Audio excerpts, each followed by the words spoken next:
The small alien ship fell from the night sky like a burning meteor. Jack Miller stood on his porch, coffee mug in hand, watching the strange light cut across the Iowa sky. Unlike the shooting stars he'd seen all his life, this one changed direction, twice before disappearing behind the cornfields on the eastern edge of his property. "Lisa," he called to his wife. "Something just crashed in the east field." Lisa Miller stepped out onto the porch, wiping her hands on a dish towel. "Probably just a satellite part. Remember when that happened to the Johnsons last year?" Jack shook his head. "No satellite moves like that. I'm going to check it out." He grabbed his flashlight and shotgun, not because he expected trouble, but because walking into dark fields without protection was foolish for any farmer. Lisa followed close behind, her own flashlight cutting through the night. The smell hit them first, burning metal and something else, something that reminded Jack of the chemistry lab in high school. The corn stalks were flattened in a perfect circle nearly 50 yards wide. In the center sat a silver craft, smooth except for a jagged tear along one side. Steam or smoke hissed from the opening. "Jack, we should call someone," Lisa whispered. Before Jack could respond, a panel on the craft slid open. Both humans froze. A figure emerged, tall and thin, with 4 arms and skin that shimmered like oil on water. Its head was elongated with 3 large eyes that blinked independently of each other. The creature saw them and made a sound like wind chimes. It held up its 4 hands in what Jack recognized as a universal gesture of peace. "Hello?" Jack said, lowering his shotgun. "Are you hurt?" The alien tilted its head, then reached for a small device on its belt. After touching a few controls, it spoke in perfect English. "Greetings, natives. I am Ambassador Zekthor of the Arxian Confederation. My scout ship suffered a malfunction in your atmosphere. I require assistance." Jack and Lisa looked at each other. 50 years of science fiction movies had not prepared them for how ordinary first contact would feel. "I'm Jack Miller. This is my wife, Lisa. You've landed on our farm in Iowa, United States, planet Earth." The alien's eyes widened. "Earth? The census data must be incorrect. This planet was classified as uninhabitable." Lisa stepped forward. "Uninhabitable? We've been here quite a while." Zekthor consulted another device. "This cannot be. Your planet's gravity is 1.3 times Confederation standard. Your atmospheric pressure is excessive. Your temperature variations are extreme. Your wildlife is..." The alien paused. "Predatory. We call it home," Jack said simply. The next morning, government vehicles arrived. Men and women in dark suits politely but firmly moved Jack and Lisa to a nearby hotel while they secured the crash site. For 3 days, the Millers answered endless questions about their encounter. On the 4th day, a woman in a military uniform visited them. Lieutenant Susan Wright, United States Space Force. "Thank you for your patience, Mr. and Mrs. Miller. Your handling of first contact was exemplary." "What happens now?" Lisa asked. Now everything changes," Susan said. "Our deep space monitoring stations have detected a large fleet approaching Earth. Based on the communications we've intercepted, they're not hostile. They're curious. Ambassador Zekthor has been in contact with his people.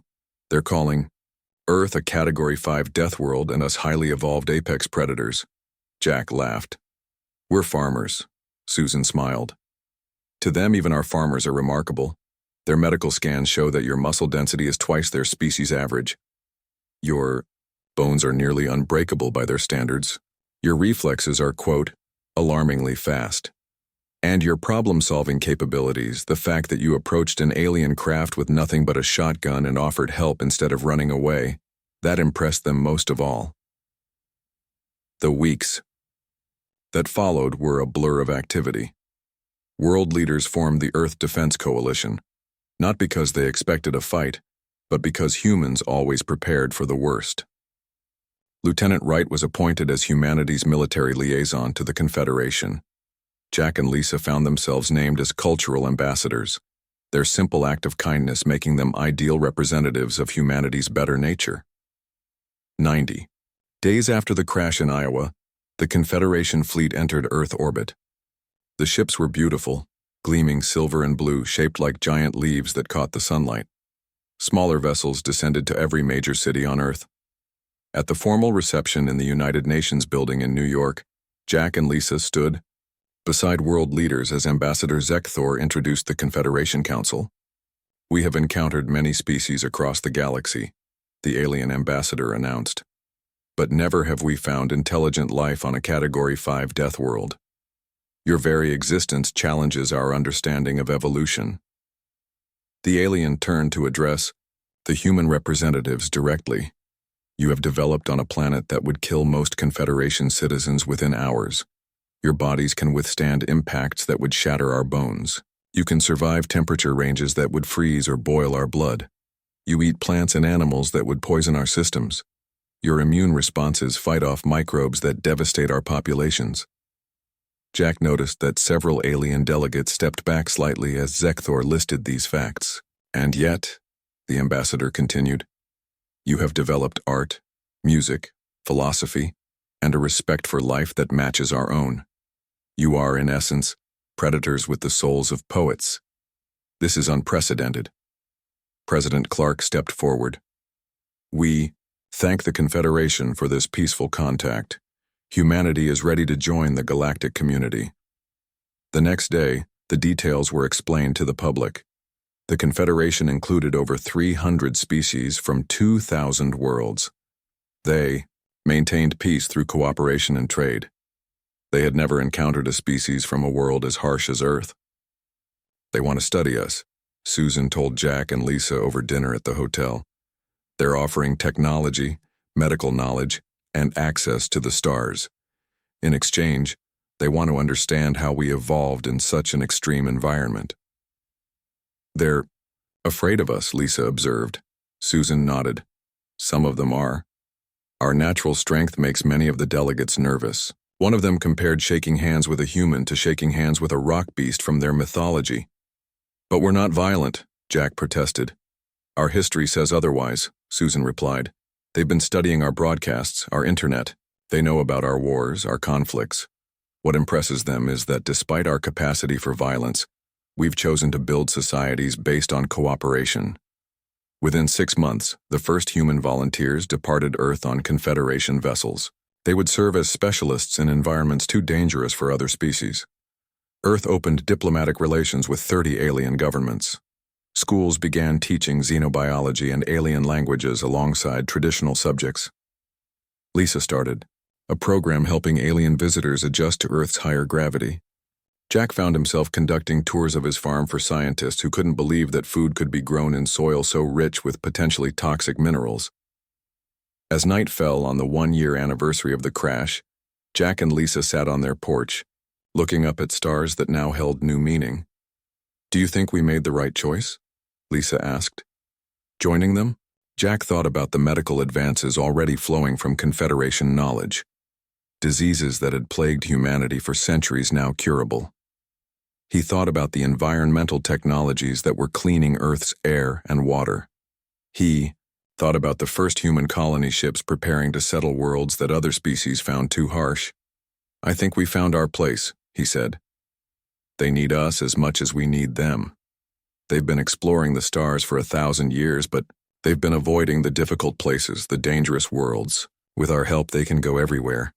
Lisa smiled. "Not bad for a couple of farmers from Iowa." In space, aboard the Confederation flagship, Lieutenant Susan Wright studied tactical displays showing the known galaxy. So many worlds, so many species, and now humanity was taking its first steps into this vast community. "The humans adapt quickly," noted her alien counterpart, a military strategist named Varel. "Your people have integrated our technology with remarkable speed." Susan nodded. "That's what we do. We adapt. We survive. It's how we evolved on a world that should have killed us." Varel's 4 eyes blinked in sequence, a sign of respect in his culture. "The Confederation has endured for 10,000 years, through peace and cooperation, yet I cannot help but wonder how things will change now that the Deathworlders have arrived." Susan smiled. "I guess we're about to find out." 5 years passed since the aliens first landed on Earth. Hundreds of humans now worked on Confederation ships across the galaxy. Their natural strength and ability to survive in harsh conditions made them valuable crew members. The aliens called them Deathworlders, a term that had become something of a badge of honor among the human space crews. Commander Peter Jones stood on the bridge of the Confederation vessel, Horizon. He was the first human to command a ship in the Confederation fleet. Most of his crew were human too, though several key positions were filled by aliens who had specialized knowledge humans hadn't yet mastered. "Commander, we're approaching the Rigel system," reported his navigation officer, a young woman named Olivia Green. "Good. Standard approach pattern. Remember, this is a diplomatic mission," Peter said. He straightened his uniform and checked his eyed reflection in a nearby console. First impressions mattered, especially when representing both Earth and the Confederation. The Rigel system was home to a species called the Tulari, gentle beings who specialized in art and philosophy. They had expressed interest in formal relations with Earth after hearing about human creativity. "Sir, I'm detecting an unidentified vessel on an intercept course," said Kyle Brown, the sensor operator. "It's not broadcasting any Confederation identification codes." Peter frowned. "Show me." The main screen displayed a ship unlike any Confederation design. It was rough and angular, with weapon ports clearly visible along its hull. "That's a Vraxian marauder," said Zinlar, the alien communications officer. Her forearms moved quickly over her console. "They're pirates who prey on peaceful worlds. They've never attacked a Confederation vessel before." Before Peter could respond, the ship shuddered violently. Warning lights flashed across the bridge. "They've opened fire!" Kyle shouted. "Our shields are holding, but we weren't at battle readiness." Peter activated the ship-wide communication system. "All hands to battle stations. This is not a drill. Tactical team to the bridge immediately." The Horizon's weapons were primarily defensive. The Confederation valued peace and rarely equipped their ships for aggressive combat. The humans had argued for stronger armaments, but the Council had been reluctant to appear militaristic. "Sir, they're hailing us," Zinlar reported. The screen changed to show a creature with leathery red skin and multiple small eyes. It spoke, in a harsh, grating voice that the ship's translator converted to English. "Confederation vessel. Your technology and crew now belong to the Vraxian Empire. Surrender, and you will be permitted to live as servants." Peter stood tall.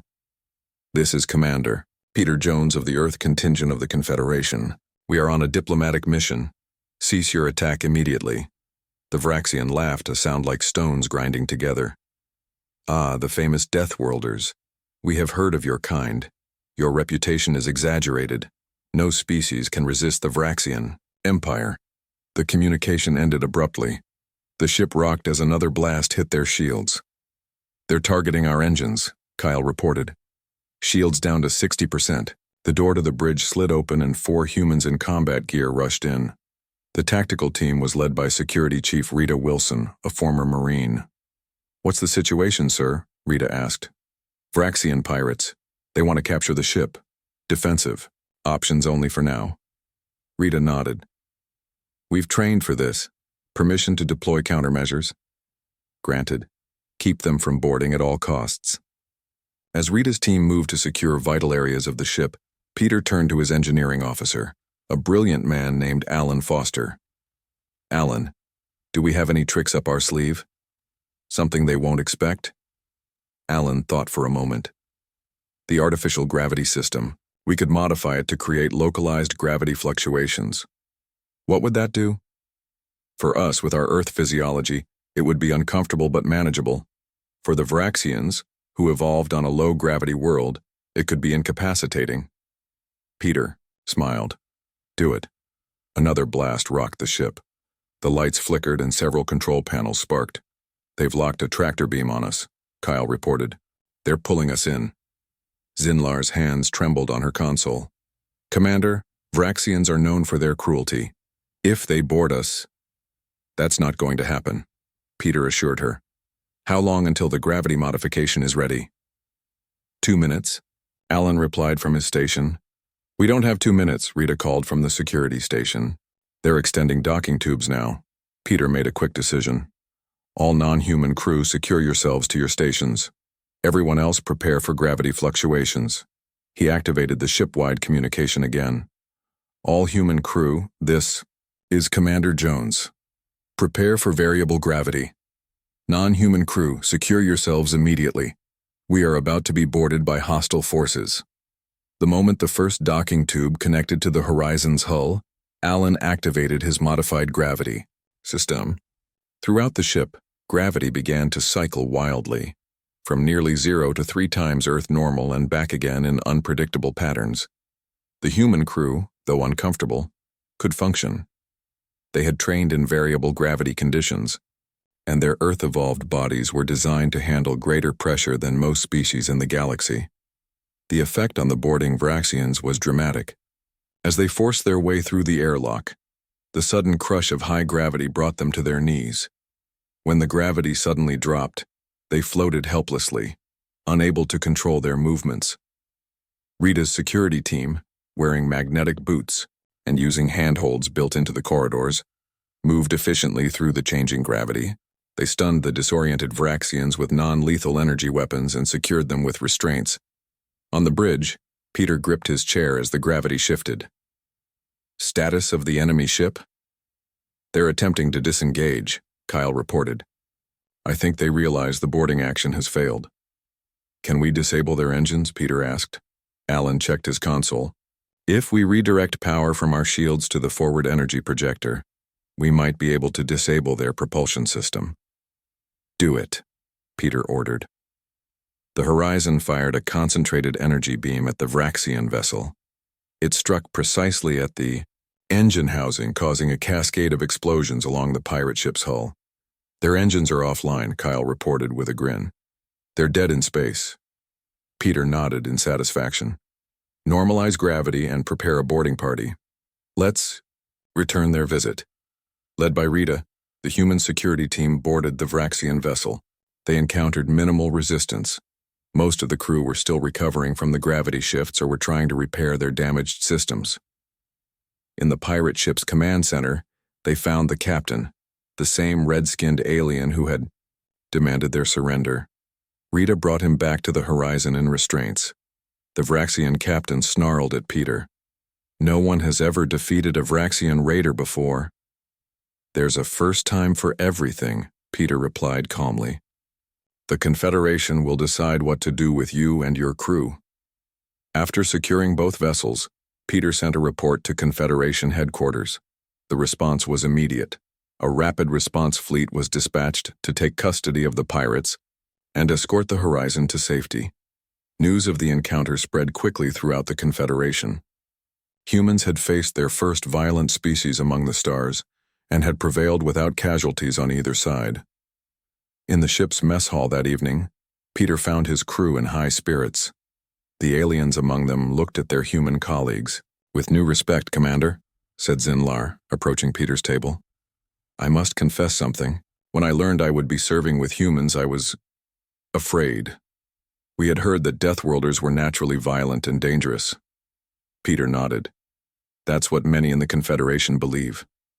Today I saw that strength used to protect, not to harm. Zinlar continued.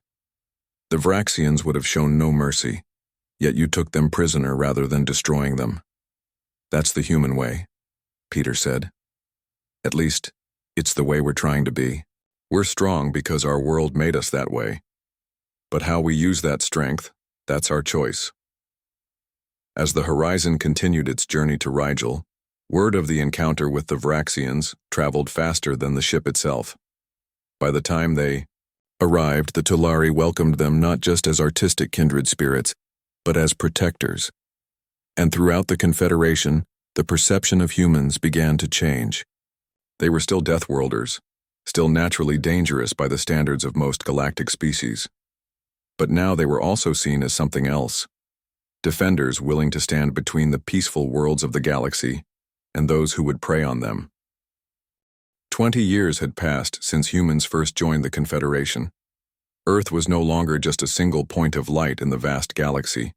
Human colonies now dotted star systems that other species had labeled as uninhabitable or extremely hazardous.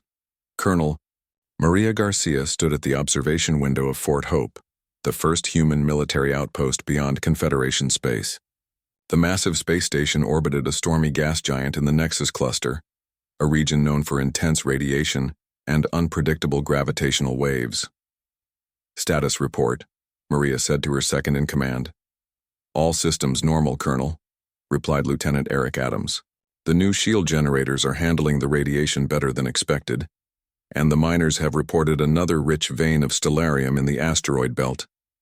Maria nodded with satisfaction. The Nexus cluster had been considered worthless by the Confederation, too dangerous to mine, too unstable to colonize. But humans thrived where others could not. Fort Hope served two purposes. It protected nearby Confederation worlds from any unknown threats, and it supported the human mining operations that had become vital to the galactic economy. "The transport from Earth is arriving soon," Eric said. "They're bringing new equipment for the research station and 50 more colonists for New Montana." New Montana was the largest human settlement in the cluster, a planet with higher gravity and more extreme weather than Earth. Most Confederation species couldn't even walk there without special equipment, but humans found it challenging, yet comfortable. The transport ship docked smoothly.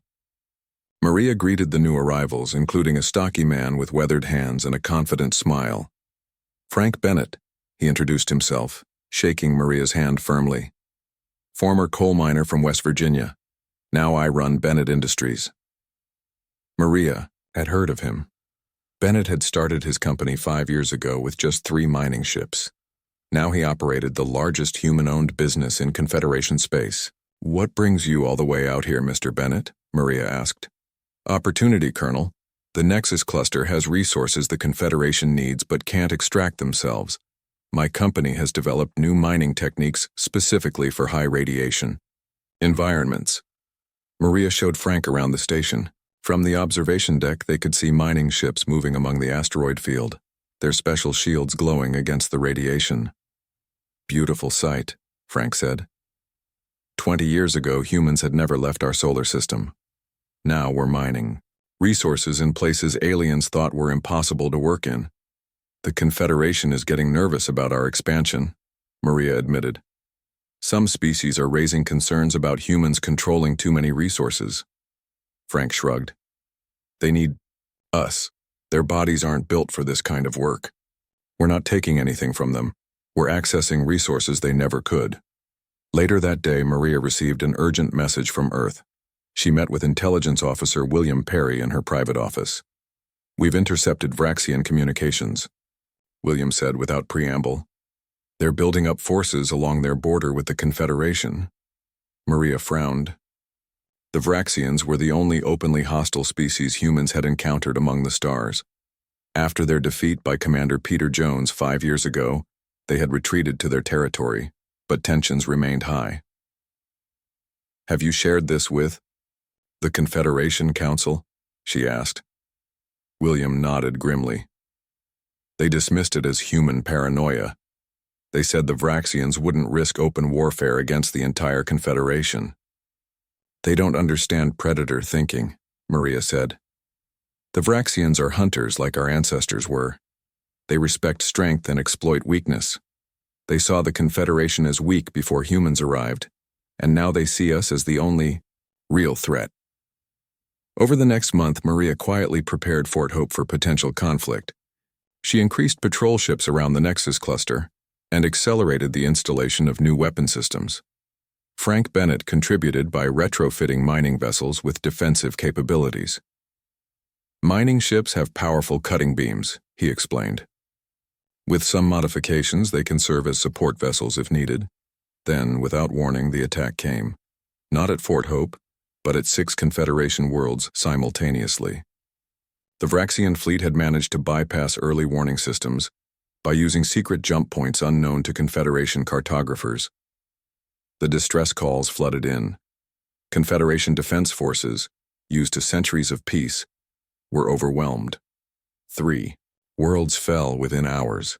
William burst into Maria's command center. "The Vraxians have taken the Arxian homeworld. Ambassador Zekthor is requesting immediate assistance." Maria didn't hesitate. Though Fort Hope wasn't meant to be an offensive base, she had prepared for this possibility. Launch all available ships. Contact the human colonies in nearby systems for reinforcements. The Confederation Council hasn't authorized military action, her communications officer pointed out. We don't have time for authorization, Maria replied. By the time they finish their debate, the Vraxians will have conquered half the Confederation. Earth sent all available ships as well. The small but effective human fleet moved with a speed that surprised even their Confederation allies. The battle for the Arxian homeworld lasted 3 days. Human ships, though fewer in number and less advanced than the Vraxian vessels, used tactics that confused the enemy. They fought in ways the mathematically minded Vraxians couldn't predict. Frank Bennett led a group of converted mining ships that broke through the Vraxian blockade, allowing evacuees to escape the planet's surface. By the time reinforcements arrived from other Confederation species, the humans had pushed the Vraxians back from 3 of the 6 conquered worlds. Ambassador Zekthor, now safe aboard Fort Hope, met with Maria in the aftermath. You acted without authorization, the ambassador noted. The council is conflicted. They are grateful for the rescue but concerned about human military initiative. Maria looked out at the stars. Would it have been better to wait while your people died? No, Zekthor admitted. But many in the Confederation fear this is just the beginning of human dominance. First, you settle worlds we cannot inhabit. Then you control resources we cannot mine. Now you fight wars we cannot win. What will be left for the rest of us? Partnership, Maria said firmly. Humans don't want to rule the galaxy. We want to help protect it. The following months saw rapid changes across Confederation space. Human military advisors were assigned to all major Confederation worlds. Earth, shipyards worked overtime producing vessels that could withstand Vraxian attacks. William Perry traveled between colonies, gathering intelligence on Vraxian movements. He discovered their next target, a cluster of peaceful worlds with minimal defenses. They're planning something big, he told Maria during a secure transmission. Their fleet is 3 times the size of the one that attacked the Arxian homeworld. Frank, Bennett's company shifted from mining to manufacturing. His facilities now produced shield generators and weapon systems designed specifically to counter Vraxian technology. War is bad for regular business but good for certain industries, he told Maria when they met on Earth. I'd rather be mining, but the Confederation needs defenses more than it needs raw materials right now. The human response to the Vraxian threat changed how the Confederation viewed their Deathworld allies. Fear mixed with newfound respect. Human aggression, once considered a dangerous trait, now seemed like necessary protection. On the 1-year anniversary of the first Vraxian attack, Maria stood again at the observation window of Fort Hope. The BAO station had tripled in size. It now served as the primary defensive hub for an entire sector of space. The Vraxians are moving again, Eric reported. Our early warning systems detect a large fleet approaching the Nexus cluster. Maria nodded, calmly. They're coming for us this time. They know humans are the real obstacle to their expansion. Are we ready? Eric asked. Maria looked at the ships gathering around Fort Hope, human vessels alongside those of a dozen Confederation species who had finally accepted that this war required fighting. We're ready, she said. And when this is over, the galaxy will never be the same. 50 years had passed since humans first met the aliens who crashed in Jack Miller's cornfield. Humans now held a complicated position in galactic politics. Their military strength made them essential defenders of the Confederation, but their rapid growth and success in claiming resources created tension with other species. Admiral George Brown stood on the bridge of the Defender, the largest warship ever built by the combined efforts of Earth and the Confederation. At 65 years old, George had spent most of his adult life in space. His hair was gray and his face lined with wrinkles, but his eyes remained sharp and alert. Status report, George said to his crew. The Vraxian fleet is holding position near the Arcturus system, replied his tactical officer, a young man named Eric Young. They have 32 warships, and appear to be waiting for reinforcements. George studied the tactical display. The Vraxian Empire had grown more aggressive over the past decade. What began as isolated pirate attacks had evolved into a full-scale war. The peaceful species of the Confederation were unprepared for such conflict, leaving humans to handle most of the fighting. "And our forces?" George asked. "We have 23 ships, Admiral," Eric said. "The Arxians have promised 5 more vessels, but they won't arrive for 3 days." George nodded. The math was simple and not in their favor, but numbers alone had never decided a battle in human history, and George didn't intend to start now. "Send a message to all ships," he ordered. "We attack at dawn." His communications officer, an alien named Telex whose species had joined the Confederation only 20 years ago, looked puzzled. "Dawn, Admiral? We are in space. There is no dawn." George smiled. "It's a human expression, Telex. It means we attack at 0600 hours. Later that night in his private quarters, George reviewed Earth's military history. The Vraxians fought with rigid, predictable patterns based on mathematical formulas. Their tactics never changed because, to them, deviation from the optimal solution was illogical. George sought inspiration from human generals who had defeated larger forces through unconventional means. A soft chime indicated an incoming message. The screen lit up to show the worried face of Dr. Nancy Mitchell, Chief Medical Officer for the Confederation's Emergency Response Team. "Admiral, we have a crisis," Nancy said without preamble. "The Vraxians have deployed a biological weapon against the Proxima Centauri colony. Thousands are sick and it's spreading to other worlds through civilian transport." George's stomach tightened. "Casualties?" "Over 20,000 dead already, and millions infected. The disease affects most Confederation species, but..." She paused. "But what?" "Humans are immune. Our immune systems evolved on Earth can fight off the pathogen naturally." George closed his eyes briefly. This changed everything. The Vraxians weren't just fighting for territory or resources. They were attempting genocide. "How many medical personnel can we spare from the fleet?" he asked. "None," Nancy replied bluntly. "We're already stretched thin treating wounded from the previous battles. I need more doctors, more immune individuals who can work in contaminated environments." "I'll contact Earth immediately," George promised. "Every available doctor, nurse, and medic will be sent to help." After ending the call, George contacted Ryan Carter, the human diplomat who had been working to bring neutral species into the Confederation alliance. Ryan's face appeared on the screen, looking tired but determined. "Admiral, I was about to call you. Have you heard about the biological attack?" "Just now," George confirmed.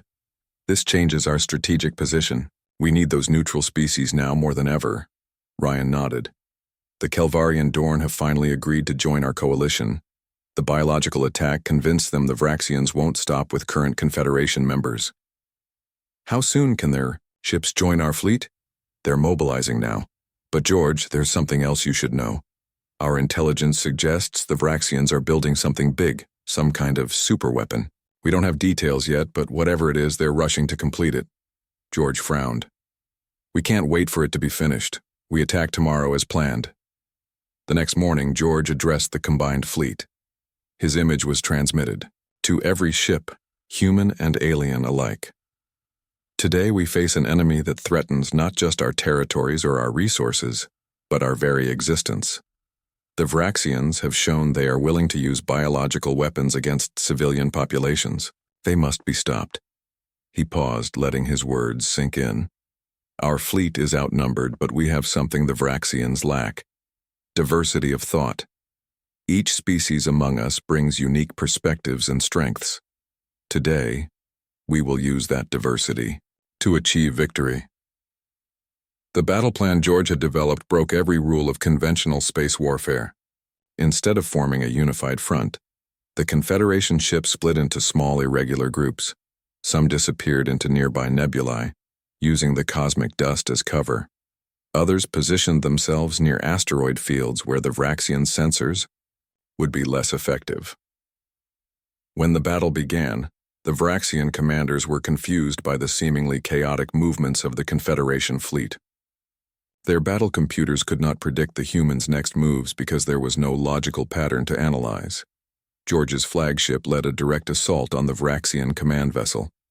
As expected, the enemy deployed ships to intercept them in a standard defensive formation. The moment they did, smaller Confederation vessels emerged from hiding places and attacked the Vraxian fleet from multiple directions.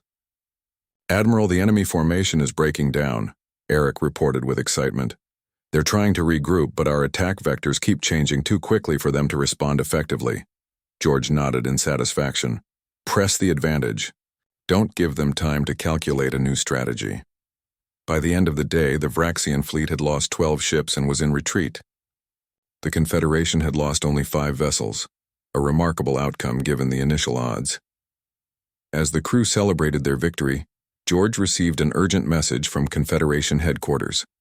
The Vraxian Empire had sent diplomats requesting peace talks.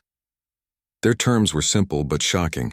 They proposed dividing the galaxy, with half going to the Vraxian Empire and half remaining under Confederation control.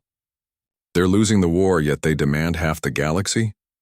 George said in disbelief. The Confederation Council representative on the communication screen looked uncomfortable. "Many council members believe we should accept. The biological weapon has frightened them. They fear more civilian casualties. If we give the Vraxians time to rebuild their forces, they'll simply attack again," George argued. "And next time, they'll be better prepared for our tactics." "The council will vote tomorrow," the representative said. "Your input as military commander will be considered, but ultimately this is a political decision." After the communication ended, George sat alone in his quarters thinking about Earth's history. How many times had appeasement failed? How many tyrants had been granted concessions only to demand more later? A knock at his door interrupted his thoughts. It was Telex, his communications officer. "Admiral, may I speak freely?" the alien asked. "Of course. My people joined the Confederation only recently. Before that, we were neutral, watching from a distance as humans took on greater roles in galactic affairs. Many feared you, the dangerous Deathworlders with your powerful bodies and your history of violence." George waited, wondering where this was going. "Today I saw why humans lead our defense fleets," Telex continued. "Not because you are stronger or more aggressive, but because you understand conflict in ways we never had to. On your dangerous world, you learned lessons our peaceful species never needed to learn." "What are you saying, Telex?" "I'm saying that if the Council votes for this peace deal, they do so out of fear. And fear is never a good advisor." Telex straightened formally. "My people will follow your lead, Admiral, whatever the Council decides." As reports came in from across Confederation space, of human doctors working tirelessly to treat the victims of the biological attack, of human scientists racing to develop a cure, of human diplomats bringing more allies to their cause, George realized that humanity's role had evolved far beyond what anyone could have predicted when that first alien ship crashed on Earth. They were no longer just strange creatures from a death world. They had become the backbone of a civilization fighting for its survival. 100 years had passed since humans first looked beyond their solar system. What began with a crashed alien ship in an Iowa cornfield had transformed into humanity becoming the dominant force in the Confederation. Not through conquest, but through necessity. Their unique abilities had made them essential to galactic stability. President Laura Wilson stood before the Confederation Council. At 45 years old, she was the first human to lead the governing body of the hundreds of species that made up the galactic community. The Grand Chamber was filled with representatives from all corners of known space. Some floated in special tanks, others required breathing apparatus, and many looked almost human except for subtle differences in skin color or number of limbs. "The Vraxian proposal to divide our galaxy is unacceptable," Laura said, her voice firm but calm. "We did not fight together, suffer together, and heal together only to surrender half of our worlds to those who would destroy our way of life." Murmurs spread through the chamber. Many council members had advocated accepting the Vraxian terms, hoping to end the conflict that had claimed billions of lives.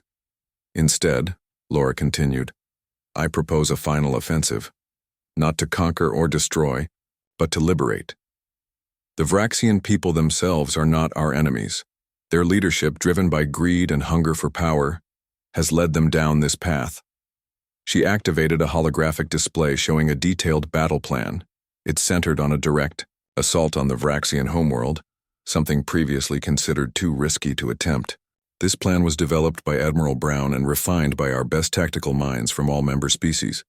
It will be led by human forces, but requires support from every Confederation member. An alien counselor stood up. He belonged to the Arxians, the first species humans had ever encountered.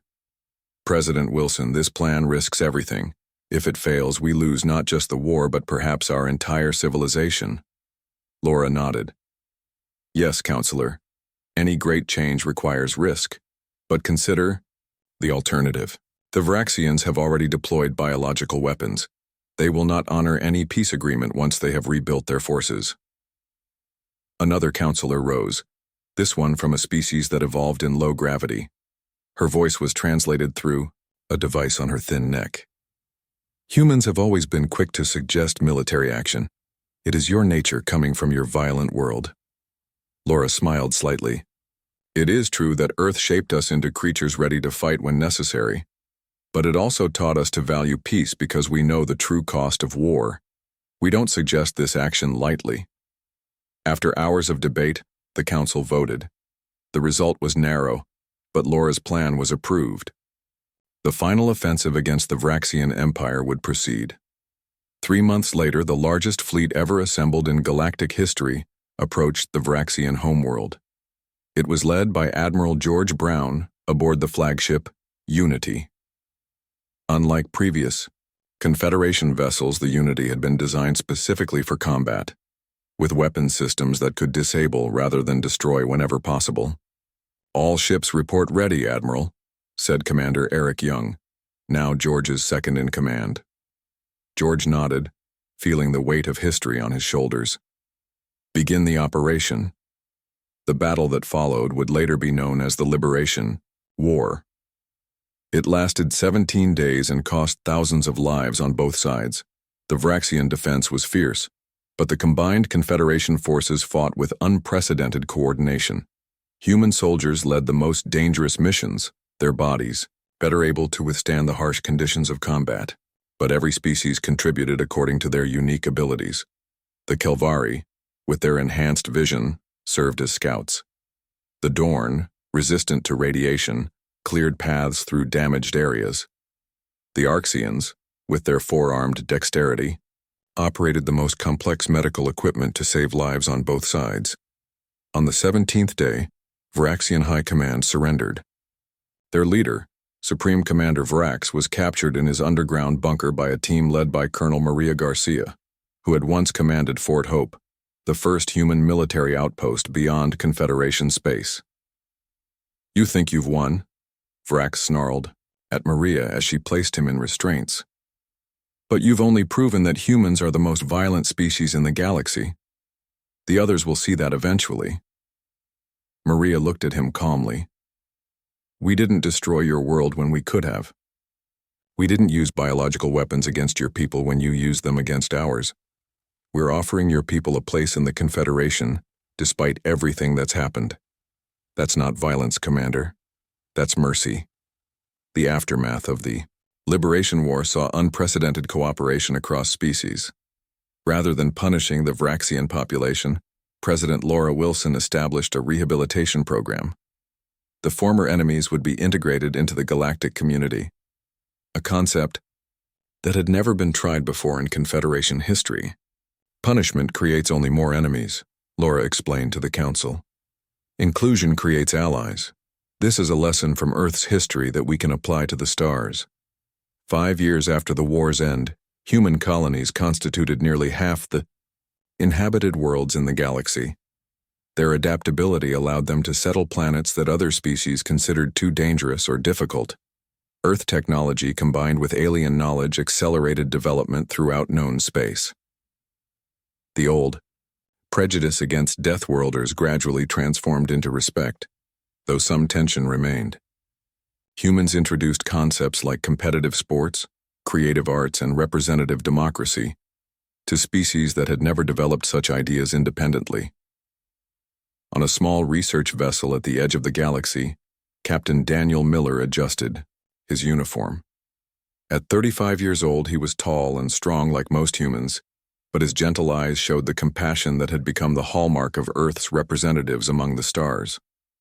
"Captain, we're ready to make the jump," said his navigator, an alien from a world with 3 suns. Daniel nodded. "Proceed, Lieutenant." Daniel was the grandson of Jack Miller, the farmer who had greeted the first alien visitor to Earth a century before. Now he led an expedition beyond the galaxy's edge, seeking new civilizations in the great unknown. In his quarters, Daniel kept a simple photo, his grandfather standing beside Ambassador Zekthor on that Iowa farm. It reminded him of how far humans had come and the responsibility they now carried. His communications officer, a young woman named Samantha Lee, entered the bridge with excitement. "Captain, we're receiving a signal. It's faint, but definitely artificial. There's something out there." Daniel felt his heart race. Another first contact. Another chance to show what humanity had learned. "Standard greeting protocols," he ordered. "Let's introduce ourselves properly."